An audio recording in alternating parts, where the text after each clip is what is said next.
Hi and welcome back to my YouTube automotive channel. Today I'm sitting in a 2006 Ford Freestar and I will show you the fuse location for the front power outlets or the cigarette lighter. This video applies to second generation of Ford Freestar, which was made from 2004 all the way up to 2007. The fuse box that you need is located under the front hood right here. Under these black covers. So to remove this cover there are two clips, one on this side and the other one on the other side.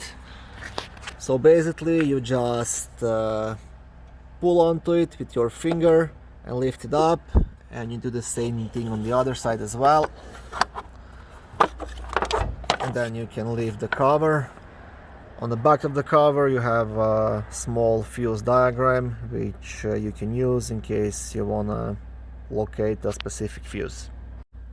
So the fuse you will have to check is a fuse number 63. It's a 20 amp fuse and it's located right here.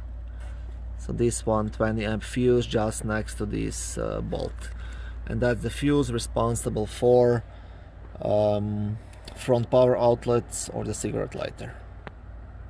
Okay, thank you for watching this short video. I hope it was helpful and that you were able to fix your power outlets. If it was, please like it and subscribe to my YouTube automotive channel. On my channel you can find lots of how-to videos, do-it-yourself videos, car reviews, product reviews and other similar automotive topics.